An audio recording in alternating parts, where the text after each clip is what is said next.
Hello guys, मैं Lalita Varman LB biology में आपका स्वागत करती हूँ।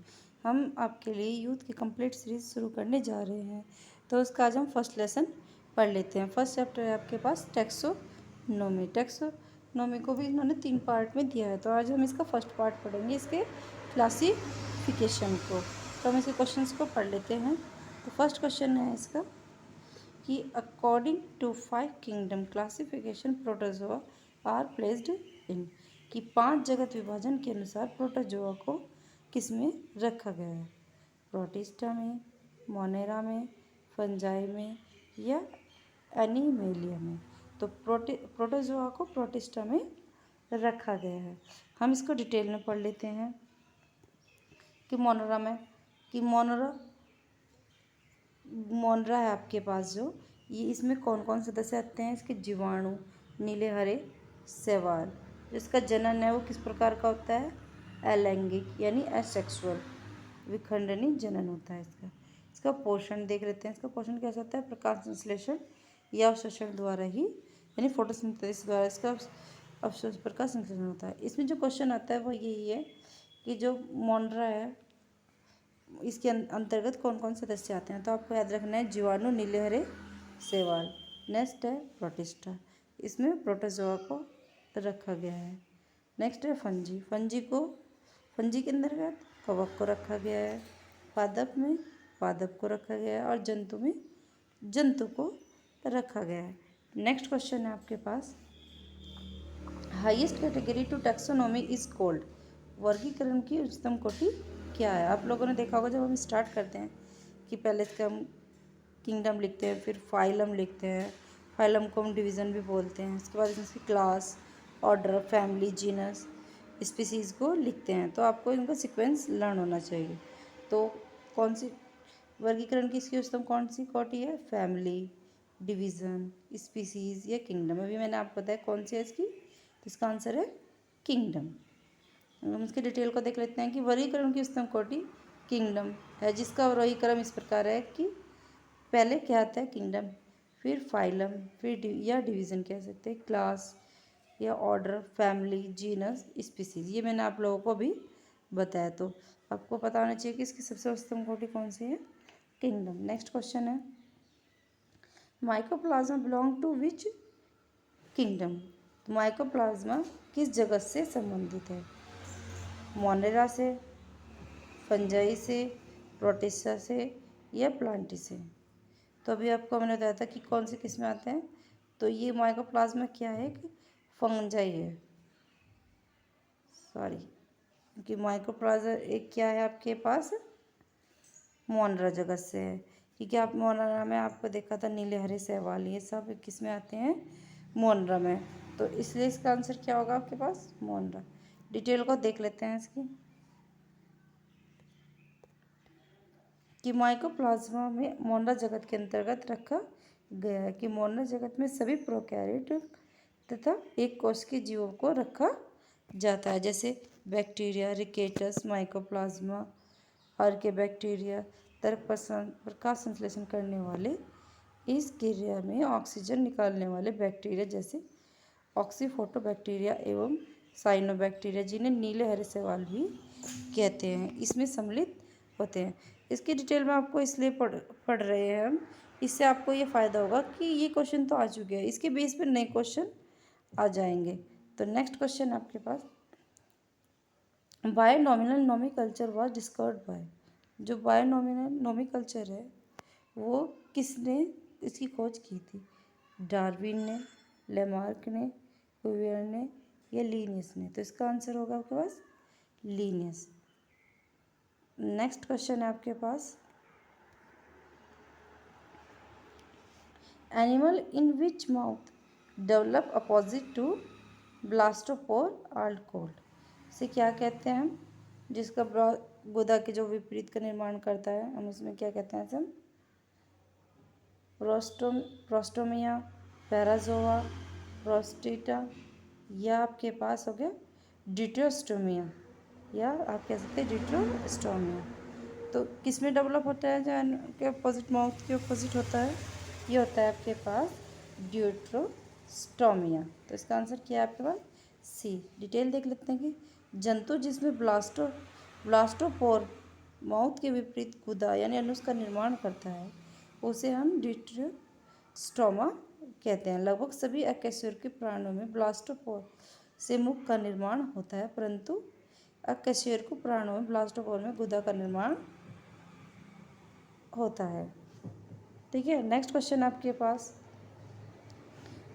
The term biology was introduced by, यानी बायोलॉजी शब्द किसने बताया था?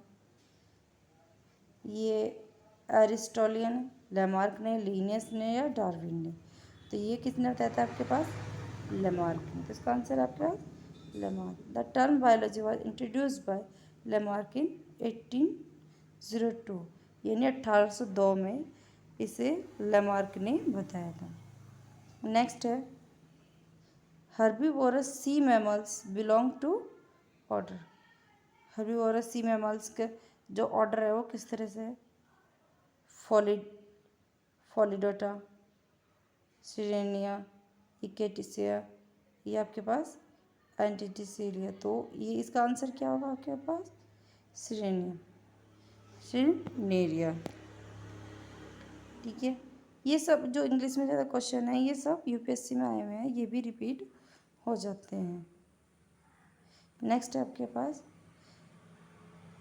प्रोटोस्पोंजिया belong to the sub class, कि प्रोटोस्पोंजिया की किसी सब क्लास क्या है? फाइटोमेस्टोफोरा या जूमेगेस्टोफोरा या आपके पास डेमोस्पोंजियल या कैरेटोसोआ। तो इसका आंसर क्या है आपके पास? जूमेगेटोस्पोरा। तो इसका बी ऑप्शन है आपके पास जूमेस्टिफोरा। नेक्स्ट देख लेते हैं हम,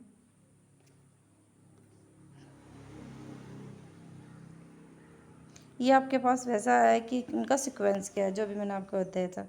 नेक्स्ट क्वेश्चन है आपके पास ये, the common unit of the classification are genus, family, species, order, variety.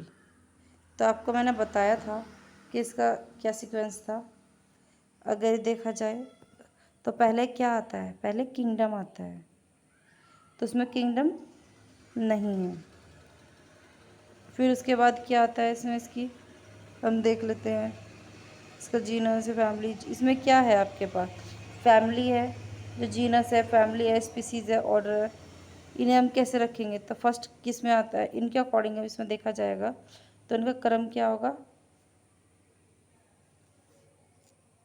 इसमें आ जाएगा पहले इसकी स्पीसीज, थर्ड में इसकी स्पीसीज हो गई, उसके बाद फैमिली हो गई, स्पीसीज, फैमिली, स्पीसीज, फैमिली, और उसके बाद ऑर्डर और फिर वाइटेज, यानी इसलिए ऑप्शन होता है इसका 1, ए ऑप्शन। तो वर्गीकरण समानता सही क्रम आरोही क्रम क्या है? अवरोही क्रम में उल्टा हो जाता है इसका, इसने आरोही क्रम में दिया है। तो आरोही क्रम में पहले स्पीसीज, फिर इसकी फैमिली, फिर इसका ऑर्डर और फिर इसमें इसकी वैरायटीज आ जाएंगी। नेक्स्ट क्वेश्चन है, identify the group in the following, identify the group in the following having all animal belonging to same class. Same class से कौन कौन से हैं? फर्स्ट इन्होंने दिया है dog fish, silver fish, cray fish या फ्लैट फिश। नेक्स्ट ये सब अलग अलग के हैं। नेक्स्ट है glowworm, silk worm, house fly, bed bug. Next है sea urchin, sea cucumber, sea fan, sea lion, या नेक्स्ट कह सकते हो सेंटीपेड, अर्थवर्म, कैटरपिलर, शिपवर्म। तो इसमें आपको कौन सा ऑप्शन होना चाहिए? जो एक ही उससे हैं, ये आपके पास आएगा बी, जो एक ही फैमिली से बिलोंग करते हैं। तो ये कौन से हैं? जो आपके पास फिश है ये किस में? ऑर्थ्रोपोडस है, ये काइनोडर्मेटा भी कह सकते हैं। तो ये आपके पास कौन सी होगी? Glowworm, silkworm, house fly, bird bag. Next देख लेते हैं।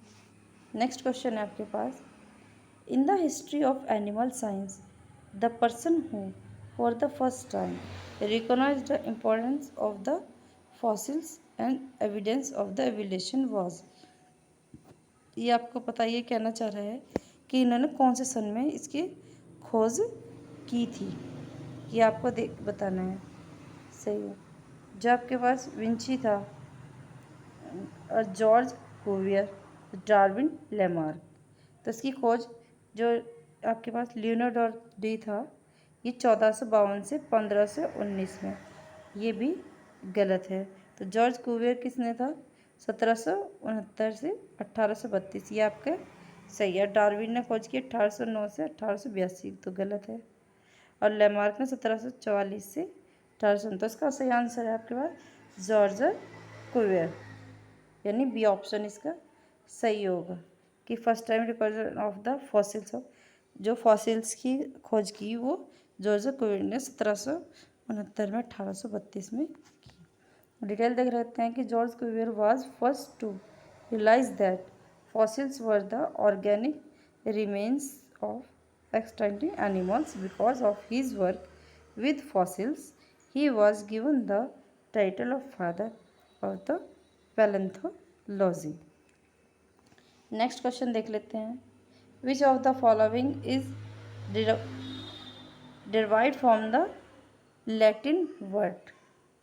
इसका लिए कौन से हैं लैटिन वर्ड शब्द किससे लिए गए हैं, कौन सा है इसमें, पॉरीफेरा, मॉलस्का, एनेलिडा या सभी।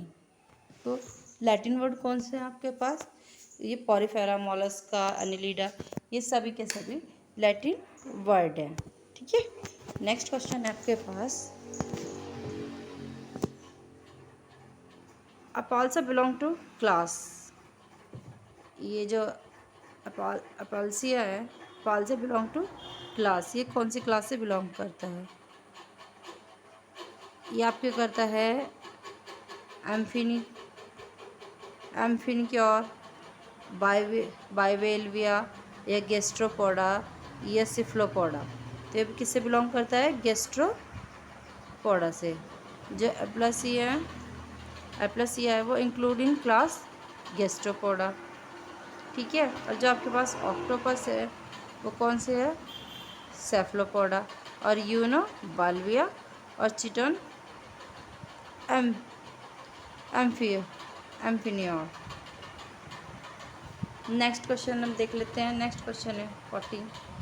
The book organ of species, origin of species was published in, यानी प्रजाति की उत्पत्ति यानी ऑर्गन्स ऑफ स्पीसीज नामक पुस्तक कब प्रकाशित हुई है, 1809 में, 1858 में या 1956 में या 1869 में। कब प्रकाशित हुई है आपके पास, 1859 में। डिटेल देख लेते हैं इसकी।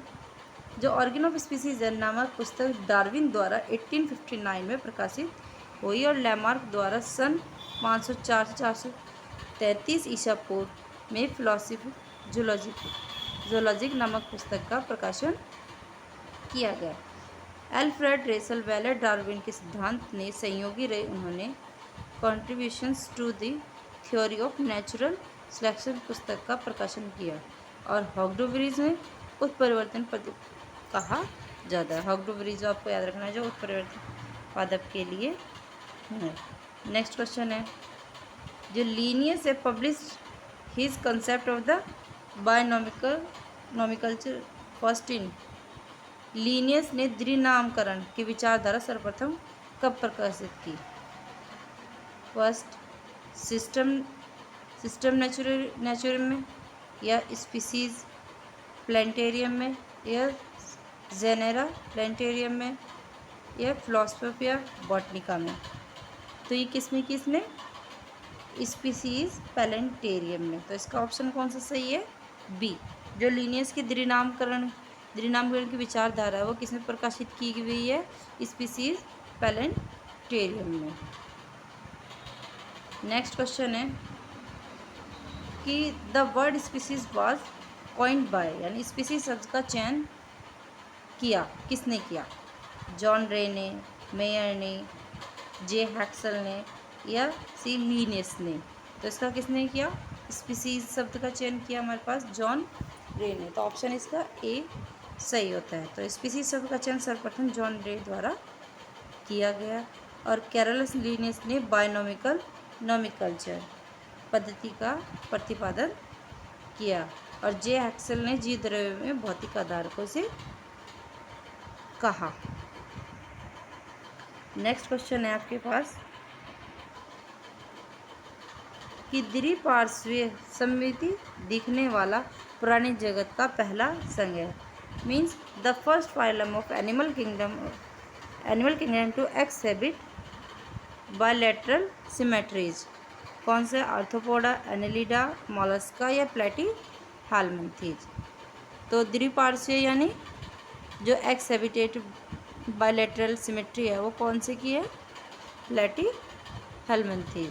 तो इसकी डिटेल को देख लेते हैं कि जो प्लेटीहेल्मिन्थीज द्विपार्श्वीय समिति यानी बायलैटरल सिमेट्री है तो दिखने वाले प्राणी जगत का पहला फाइलम है। इसमें जंतु एक्सिस से दो भागों में विभाजित हो जाता है तथा शरीर का संगठन यानी इसका ऑर्गन ग्रेड लेवल को पाया जाता है।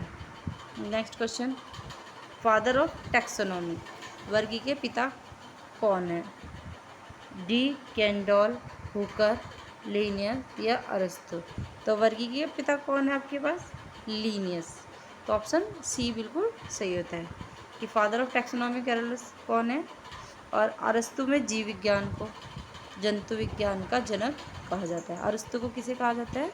जंतु विज्ञान का जनक कहते हैं। और बैंतर व होकर को प्राकृतिक पत्ती के वर्गीकरण को दिया गया है। नेक्स्ट क्वेश्चन देख लेते हैं, in which of the following sub classes of reptiles the skull has the solid roof. यानी सरीसृप के निम्न में से किस उपवर्ग के कपाल की छत अविच्छिन्न होती है? एनाप्सिडा, डायप्सिडा और सिनेप्सिडा या पैरेप्सिडा।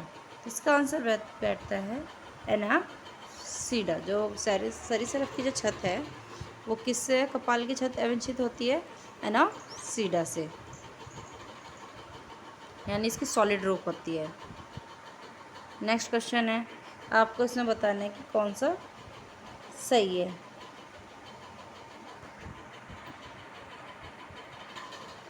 तो बताना है आपको,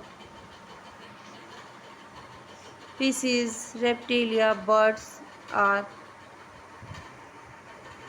पोइकिलोमीटर्स, यानी मछलियाँ सरीसृप असंतापीय है, या Pisces amphibian are reptiles are Anamniota, यानी मछलियाँ एम्फीबियन सरीसृप में एमिनियोटा कहलाती हैं।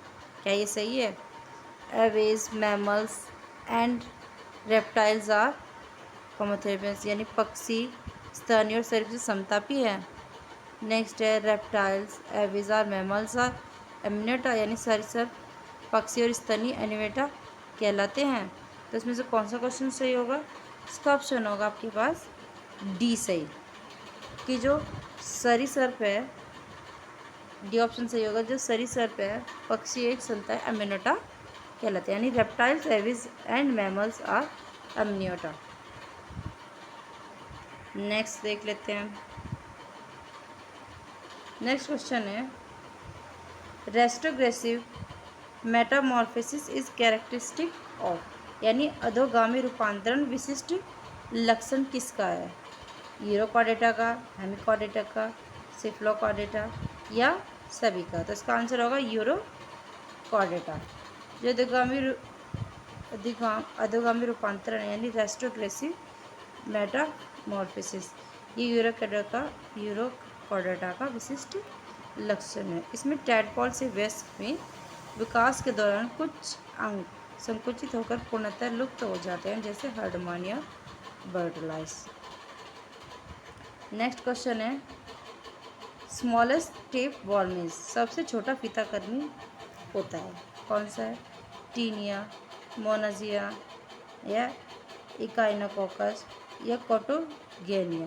तो आंसर इसका क्या है? इकाइनोकोकस। सबसे छोटा इन्होंने पूछा, डिटेल देख लेते हैं। जो इकाइनोकोकस है वो ग्रेनुलोसस की हाइड्रेटेड वर्म, यानी हाइड्रेटेड वर्म या डॉग वर्म कहते हैं। इस वर्म के ट्रांसमिशन के लिए 2 होस्ट की आवश्यकता होती है, एक डेफिनेट होस्ट और एक इंटरमीडिएट होस्ट। इस वर्म के जो डिफिनेट होस्ट होता है कुत्ता और सामान्यतः इंटरमीडिएट होस्ट भेड़ होती है। इसके अतिरिक्त कैटल, घोड़ा, बकरी और ऊँट भी इंटरमीडिएट होस्ट हो सकते हैं। इकाइनोकोकस है प्रजाति के एक अन्य परजीवी इकाइनोकोकस मल्टीलैकुरेलिसिस भी कहते हैं। इकाइनोकोकस परजीवी प्लेटफॉर्म कहलाते हैं। यह सबसे छोटा कृमि होता है। इकाइनोकोकस कृमि वयस्क स्थिति में 2 से 6 mm के होते हैं। टीनिया सोलियम को चपटा कृमि कहा जाता है। यह मनुष्य तथा पशुओं की आंतरिक का परजीवी है। प्राथमिक होस्ट यानी प्राइमरी होस्ट मनुष्य और द्वितीय होस्ट सूअर होता है, और इसमें सूअर मांस फीताकृमि टी सेग्नेटा और गोमांस फीताकृमि को कहा जाता है। नेक्स्ट क्वेश्चन है आपके पास, पेरिपेटस बिलोंग टू क्लास। जो पेरिपेटस है वो किस क्लास के अंतर्गत आता है? क्रेस्टेशिया, ऑर्निकोफोरा, इंसेक्टा या आर्केनिडा।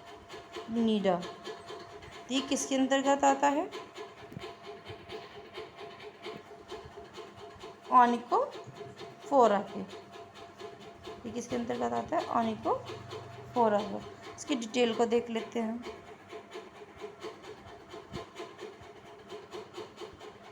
पेरिपेटस ऑर्निफोरा वर्ग के अंतर्गत आता है। यही एनिलिडा में आर्थ्रोपोडा के बीच की कड़ी संयोजक माना जाता है। पेरिपेटस किसके बीच की कड़ी माना जाता है? एनिलिडा और आर्थ्रोपोडा के बीच की कड़ी माना जाता है। ठीक है, इसमें ये इम्पोर्टेंट है। नेक्स्ट क्वेश्चन है आपके पास, क्लास वाइवेलिया इज ऑल्सो कॉल्ड, यानी वर्ग वाइवेलिया को भी कहा जाता है गैस्ट्रोपोडा, सिफ्लोपोडा, पैलिप्सोपोडा या डेकोपोडा। तो इसका आंसर है आपके पास पैलिप्सोपोडा, सी ऑप्शन है इसका। वो देख लेते हैं इसकी डिटेल। वर्ग वाल्विया को पैलिप्सोपोडा कहते हैं। इसके अलावा इसको लैम्ब्रियोनेकेट भी कहते हैं। यह समुद्री व ताजे जल के मोलस्का के अंतर्गत आता है। वाइवाल्विया पैसिफिक के जंतुओं के सिरे और रेडुला का अभाव होता है। इसके अंतर्गत ऑयस्टर, काकल्स आदि फैमिलीज आती हैं, और वाल्विया का खोल यानी सेल कैल्शियम कार्बोनेट का बना होता है। Next question, which of the following is not a coral. इनमें से कौन है कोरल नहीं है? पिनेट्यूला, ट्यूबियोफोरा या ऑक्यूलाइना या साइनिया। तो इसका आंसर आपके पास साइनिया। साइनिया कोरल नहीं है, जबकि पिनेट्यूल, ट्यूबियोफोरा, ऑक्यूलाइना आदि कोरल के अंतर्गत आते हैं। तो आपको पता होना चाहिए कोरल कौन कौन से होते हैं। तो कोरल रीफ पारिस्थितिक तंत्र का एक ऐसी संरचना है जो कॉलोनीज के रूप में विद्यमान होती है। इसका निर्माण कैल्शियम कार्बोनेट में से होता है। ये सूक्ष्म जीव होते हैं और ऑस्ट्रेलिया में पाया जाने वाला ग्रेट बैरियर रीफ विश्व की सबसे बड़ी मूंग की दीवार है। अगर आप लोगों को ये सीरीज अच्छी लग रही हो तो प्लीज़ मुझे बताइएगा। अगर इसमें कोई भी कमी है तो आप उसका भी कमेंट कर सकते हैं, जिससे मैं इसे सुधार सकती हूँ और आप लोगों को ज़्यादा से ज़्यादा फ़ायदा हो। तो नेक्स्ट क्वेश्चन है, limbless amphibian are placed in order. पद विहीन एम्फीबिया प्राणी किस ऑर्डर में रखे गए हैं? एन्यूरो, यूरोडिला, जिम्नोफियोनी या नन ऑफ दीज। इनमें से कोई नहीं। तो किस में रखे गए हैं? लिम्बलेस एम्फीबियन जिम्नोफियोनी में। तो पादविहीन एम्फीबिया प्राणी जिम्नोफियोनी ऑर्डर में रखे गए हैं। ये बिलों में रहने वाले पादविहीन उभयचर हैं। शरीर लंबा सैकड़ा देखने में केंचुए जैसा होता है और पादपों में मेखलाएं नहीं पाई जाती। इसमें पूंछ छोटी या अनुपस्थित होती है। नर में शरीर में पश्च छोर में उसकर के बाहर निकलने वाला मैथुन अंग है। नेक्स्ट है आपके पास एम्यूनेटा।